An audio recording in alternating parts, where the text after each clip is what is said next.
Hey, Miss Pengrino. Hey. It's Halloween. Happy Halloween. Happy Halloween. Let's talk about the all-new Five Nights at Freddy's movie. Okay.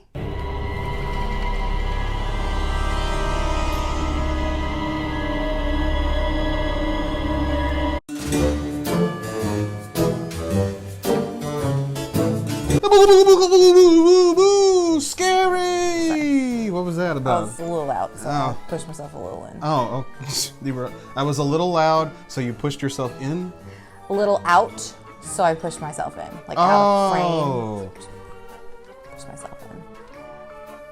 Whatever.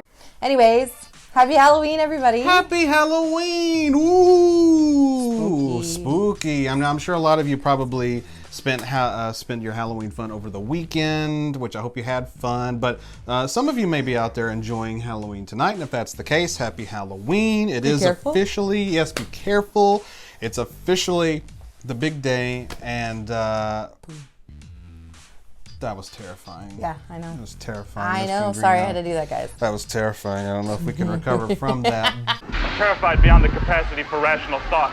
Yes, but anyway, happy Halloween. Now, Yeah. I'm sure you're out there watching tons of scary horror movies, as you should, because there's plenty out there to choose from. But we apparently did not want to watch a horror movie and instead wanted to watch something not fun. So, Miss Pengrino, maybe you can tell the world why you made me sit through Five Nights at Freddy's. Okay.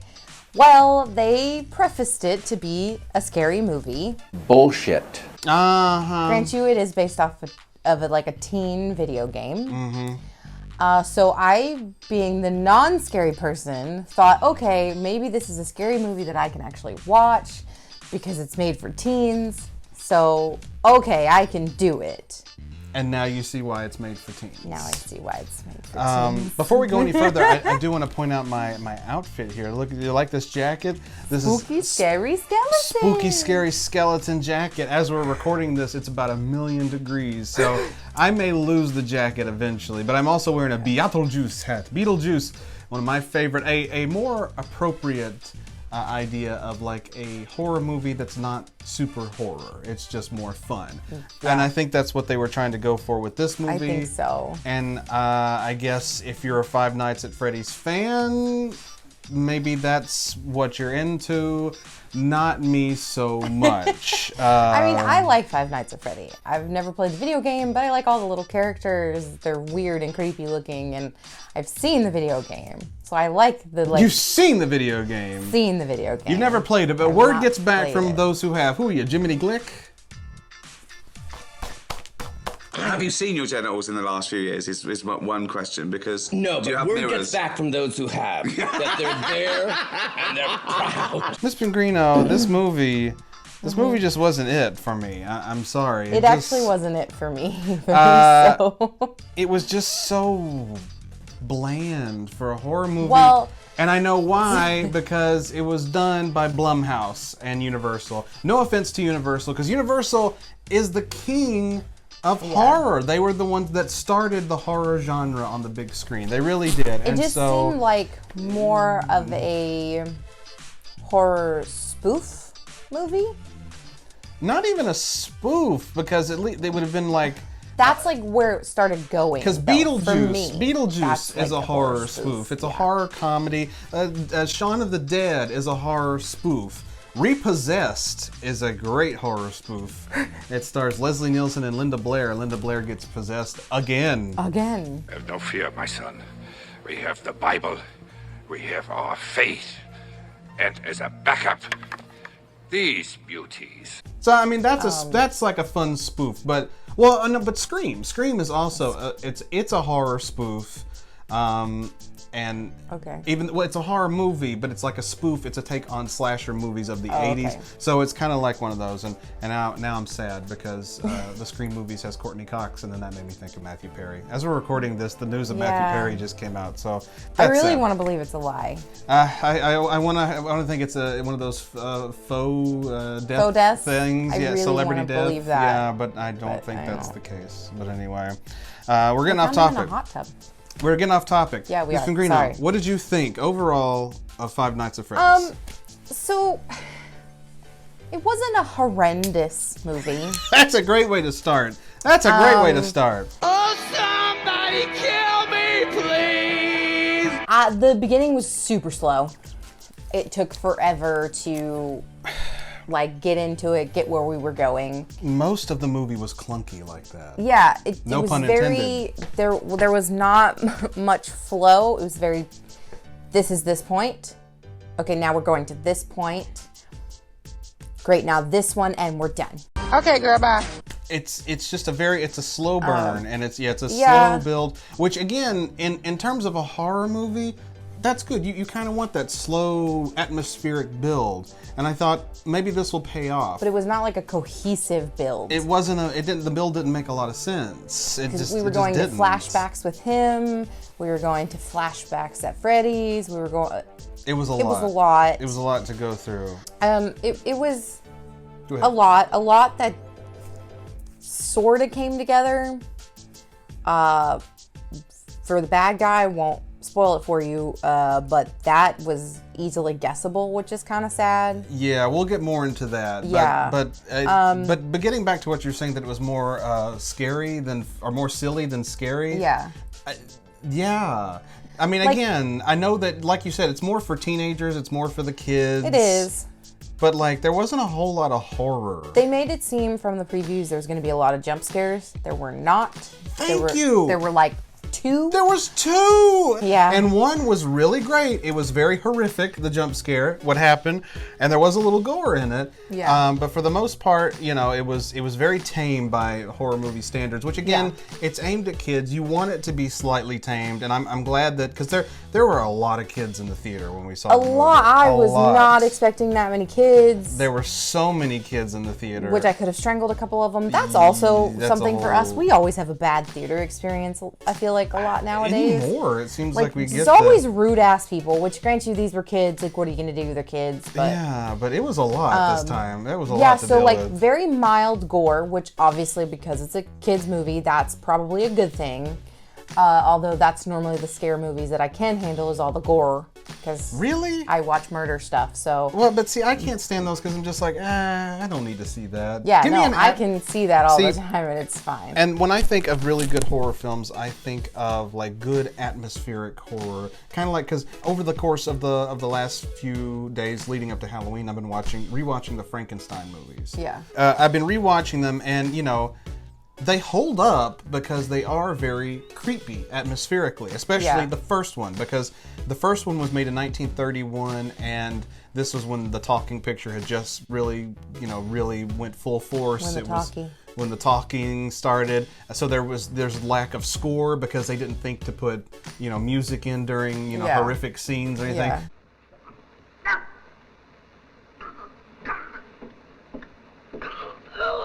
So it's very atmospheric, and then all the sound, because clearly you're on a sound stage. They didn't know how to amplify the microphone, so they're outside, but you hear all this clunking sound because they're on a sound stage.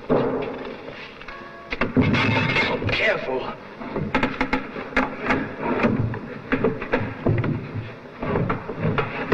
That's kind of like funny, but it's still very creepy because it's got that quiet atmosphere and those close-ups of Boris Karloff and his makeup. It's that is still something that holds up, and I think it's an art that gets lost a lot with horror films. Now, I wasn't expecting that from Five Nights at Freddy's. I was going into this expecting silliness, silly horror, but to the extent I was a little. Because, like you said, there was no jump scares, which, again, I appreciate. Jump scares can be done, if you do them sparingly in any horror movie, they're great, and they're warranted. Most movies nowadays, that's just all they are. It's nothing but jump scares. But the couple of jump scares that were in here were not, by my standards, true jump scares. They didn't hold up. They didn't hold up. Like, they were not good. Yeah. Okay. I didn't even flinch. And I normally jump at everything. Yeah, no, I didn't flinch at this one either. And that's another thing. There was one of the jump scares that they built up so much. Yeah. You knew it was coming. They built up because it involved a death, and it built up so much that you were just like, okay, do it, and then but they then did. you couldn't even like enjoy the jump scare because the death was so ridiculously hilarious. It was really funny. That you were just like, well, that defeated the purpose of all of that. We all laughed. The whole theater laughed. There were so many people laughing in this movie, and I didn't know if that was a good thing or a bad thing for the movie. I don't know. I don't know either. I don't know if it was good or bad for the movie. The sad thing is when you're talking about like atmosphere, at the beginning, when he first gets the job at Freddy's, they do create a pretty good atmosphere of showing you how like it's like an old, basically dilapidated Chuck E. Cheese. Yeah. And I'm sorry, those little animatronics are scary as crap. I mean, they're creepy. The real life Chuck E. Cheese animatronics. The Showbiz Pizza Bear animatronics, those are terrifying, those things. They are insane. Yeah. So they did a let me ask you, before we great move on, job at that. No, and that we'll get to that, but let me ask you, what is scarier? Those or like the ones like you see at like Disney World that are so humanoid at this point that look so much like moving humans that you just what's creepier? Like you see them now, like the Pirates of the Caribbean, they updated a lot of their animatronics, and now they look like actual people moving. Like Johnny Depp's in it, now. It's like what? That's really hard because the people one obviously fall into the uncanny valley. Yeah. Those are more uncomfortable to me than scary. Okay. The animatronics, because they're just so like cartoony and big and clunky, cartoons are supposed to be like small and cute and in your face, and when you giantify them, when you build them up and then you turn them into these freaky, one of these little things, yes, it's look very freaky. unsettling.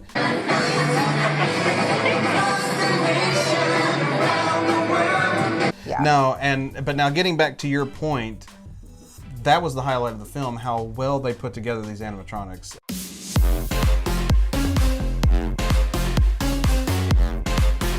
And because they were animatronic suits. And that was something that I actually really admired, is because they actually did a horror movie with somebody in a suit.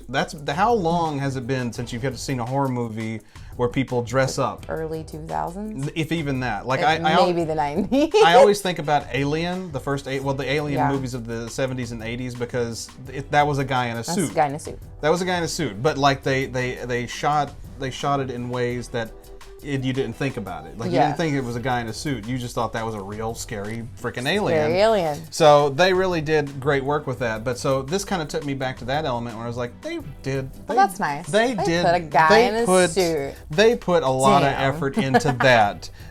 Lack of effort into everything else. Yeah, the acting was subpar. Which is unfortunate. Yeah. Not really any known actors except for two. And the story, I didn't like the story at all. There really wasn't one. No, there was one, but it kind of... Oh, I know that, but it kind of overshadowed the whole Five Nights at Freddy element. I mean, I get that it wasn't going to be all about the animatronics. But then I kind of thought it would be. I thought he's going to get this job and animatronics are going to come to life. It's ghosts of dead children. Yeah. You learn that, and they're going to try to take the sister. You see that in the previews. You think, okay, that's the movie. But then there's this whole other story that goes along with it. Well, because that story ties with the children and why they're there. Yeah, but it kind of overshadows the whole Freddy's element. It does. In my opinion. Like it does. It kind of takes it to a different level, and it made it not as fun at that point for me, was because they took it down that road of all of this, and so it became more of a murder mystery as opposed to, oh my God, there's animatronics coming to life killing people. Wake up! And there wasn't a lot of killing people. There was really one scene where where people get killed, and that was it. There was no other killings. 4 deaths by my book. But see, like the storyline got kind of dumb for me because it was like, at the very end, spoiler alert, when Freddy comes to their house, I was like, okay, how did he get there? How did he get there? He took a taxi, remember? And that was the dumbest scene. I hated that so much. There was a scene in the movie where where they're ready to take the little girl and make her one of their own because the Freddy animatronics are possessed by the ghosts of dead children. Yep. And they were ready to take her away, so he shows up at her house, ready to take her. Giant animatronic. Giant animatronic. Massive like what, 7 foot animatronic. And then they take a taxi back to Freddy's. And the guy and the driver's like comic relief. Oh wow, you could have told me we were gonna have a big thing come in the car or whatever. What the hell is even that? It was so stupid. I just rolled my eyes. I'm like, no. And then there was no like giant reveal to Josh Hutcherson's character that the animatronics come to life. He just kind of stumbles upon it because his little sister, which by the way, I thought it was going to be his daughter this whole time before going to the movie. Yeah, I also thought it was going to be his daughter. But it was his sister. She realizes that they come to life, and so he just kind of happens upon it. Yeah. And then no clue. And then they all build a fort. They build a fort to lay in and play. What you just said is one of the most insanely idiotic things I have ever heard. They were all friends for a little while in the movie, because there's also this like creepy. I mean, she's good looking, but I call her a creepy police officer because she's always hanging around Freddy's. Because she knows the story behind Freddy. And she's always like, "Don't come here anymore. Don't bring your sister anymore." Your sister here anymore. And the whole movie's okay. So clearly she has something to do with it. We get it, but like enough with her already. And did you notice that she looked and sounded a lot like Jennifer Lawrence to me? I think they probably wanted. Did that on purpose? I think they wanted her in the movie, and she was probably like, "No, not doing that. I'm an Academy Award winner. I'm not going to be in this movie. I mean, Josh Hutcherson's a friend of mine from The Hunger Games, sure, but I'm not doing this movie." So I think they found a Jennifer Lawrence look-alike and sound-alike to play her, to play the police officer in this movie. And that's what they got. I mean, that's exactly what it is. Yeah. But the fact that they all took a break from the film to all hang out with the animatronics in a fort, that was the scene that I said, I hate this movie. I was like, that is the dumbest thing that I have ever seen. I was so upset by that. I was just like, no. No. I also love how one of the animatronics is a haunted cupcake. That was adorable. Like, one of the children's souls is in a cupcake. Who had to take that job? Who like attacks you and is like, nom nom nom nom. What kid had to take on that job? Know. They're like, Charlie, you're gonna be the cupcake. You're gonna be the cupcake. And I'm like, again. No! God, please, no! No! But yeah, we should talk about the ending of the movie. Spoiler?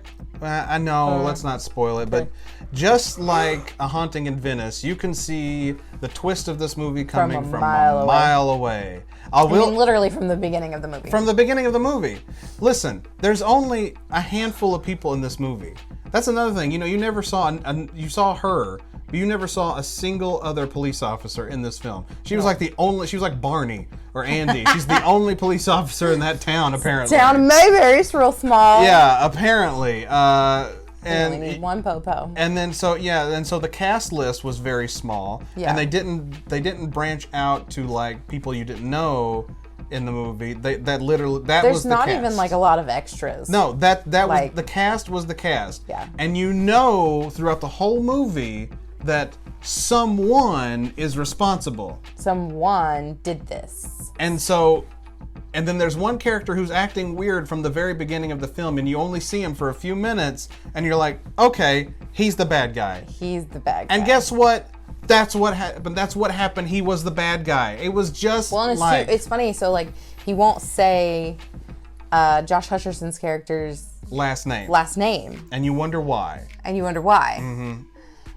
So it just takes off weird from there, and you're like, And then interesting. Yeah, his tone shifts because when he's first talking to him, because Josh Hutcherson's character is like he's kind of like just not a low life. What would you call him? He's like he's got a lot of problems because of what happened. He's downtrodden. So he's gone through a lot of mental things, stuck with it, and he cannot keep a job because of it. Yeah. So he's at like a higher center. Quick recap of the story. Yeah, his brother was kidnapped when he was a kid. And then later on in life, his parents had another child. But then the mother got sick. She passed away. And father couldn't deal with it and left. Left. This is what he said. Yeah. Or was it unaliving himself? That's kind of... that was the vibe I got. Well, he said left. Yeah, but maybe he didn't want to handle that. Yeah. But like left, where is he? Like I feel like he would be. Why isn't he the one fighting for custody of the child, other than the stupid aunt in that movie? So it's like he couldn't do it, but maybe when he said that, maybe he meant unalive. I'm convinced he unalived. That was That's the vibe. possible. That's the vibe I got. Is he unalived himself? And so now Josh Hutcherson has custody of his little sister, and you know turmoil ensues because he can't hold down a job because he's basically haunted by the disappearance of his brother. And somehow it all connects back to Freddy got fingered. No. Freddy, would you like some sausage? Freddy, would you like some sausages? So yeah, and it all comes back to that, and you know he figures it out. Blah blah blah. You find out the bad guy is somebody who's we've seen. Sad thing is though, he really doesn't figure it out. He like has to be told everything. Yeah, like he's the world's worst detective. He's the world's worst detective. He was not good at that. Like most people in a bad movie, they figure it out and they're like, "Well, I knew it would come to this," and he's just like, "Tell me." No. Tell me what's happening. What's going on? And it just and so that's another thing is that it kind of peters out just because of that right there. Yeah. So yeah, the movie is just bland. It's not a fun romp. I think a lot of people thought it would be a bad movie, but expected it to be like a fun horror movie. Bad movie. Fun bad horror movie. It's just not. It's just kind of boring. It's just and I again a few moments of good here and there to more poor planning and filming and acting and poor. But you know, overall, I guess the Five Nights at Freddy's fans might enjoy it if you're more of a critic like us. The teenagers will probably like it. Yeah, if you're more of a critic like us, even if you like Five Nights, you may not like it. But I guess go ahead. I mean, and when I say teenagers, I'm talking like probably your 10 to 14 age. That's a good range. Yeah, I think. Yeah. That's a good range.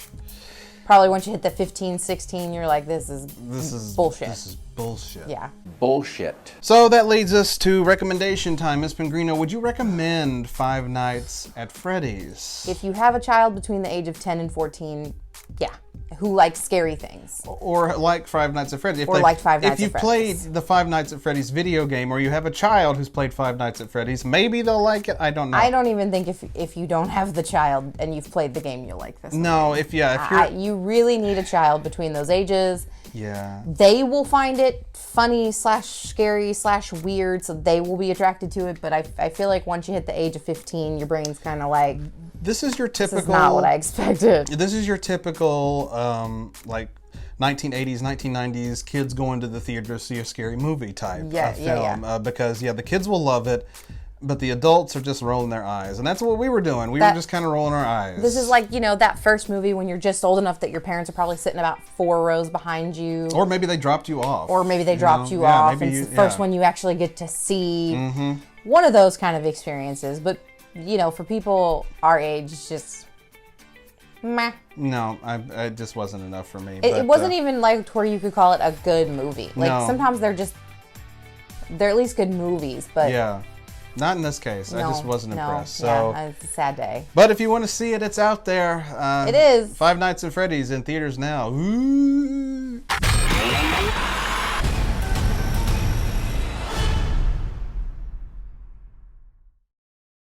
Well, Ms. Pengrino, thank goodness Five Nights at Freddy's is just a movie / video game series, and it's not real, where animatronics come to life. To try to take you away. God, that would be terrifying if that would happen. Oh, right? absolutely. Yeah. What's going on with the lights? Oh. I can't see. I can't see. Hang on, I got a flashlight. Okay. I got a flashlight. Okay. Can you see? Can you see? Okay. Oh gosh, even the green screen went away. Oh no. What's going on? Where are we? I don't know what's going on. Oh my God. Look! Oh my God! Oh, no!